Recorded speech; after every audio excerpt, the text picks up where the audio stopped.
1.3. Nationalism. In this section, we'll explore how nationalism grew in the 19th century, how it shaped countries and empires, and how it helped prepare the way for World War I. Nationalism drew its strength from shared customs, language, and religion. It touched every class of society, though it had greater force in the towns than in the countryside. By the mid-1800s, it was already a powerful political force, and by the early 20th century, it was one of the main reasons people across Europe were willing to support war. Several factors fed this rising nationalism. Governments used compulsory schooling to instill patriotism in children. Military service taught loyalty to the state. Cheap newspapers spread national pride, sometimes in aggressive and hostile tones. Even highbrow publications and literature warned of dangers from rival nations. Patriotic societies promoted loyalty, pushed for stronger militaries,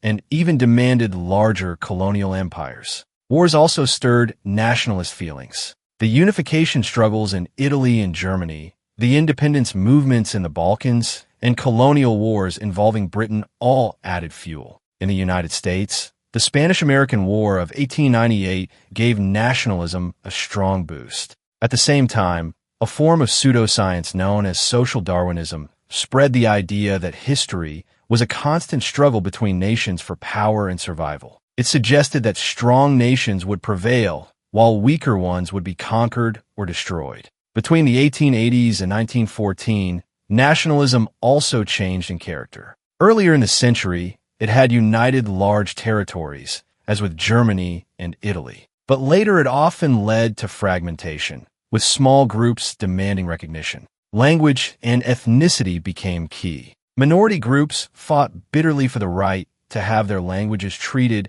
as equal to dominant ones. These disputes played out in many states, especially multinational empires like Austria-Hungary and Russia, as well as in Britain with its Irish question. Nationalism could work for governments, helping to strengthen loyalty and distract workers from socialist ideas. But it could also work against them, giving minorities a reason to resist the state. In many cases, members of the petty bourgeoisie, small business owners and professionals, backed national movements, seeing in them chances for greater recognition and opportunities. In the United States, nationalism took a different form. Millions of immigrants from Europe arrived seeking better lives. The U.S. was able to absorb them into its national identity by offering economic opportunities and greater freedom. In this way, immigrants joined a nation that seemed to give them more than the countries they had left behind. By the early 20th century, nationalism had become both a unifying and a dividing force.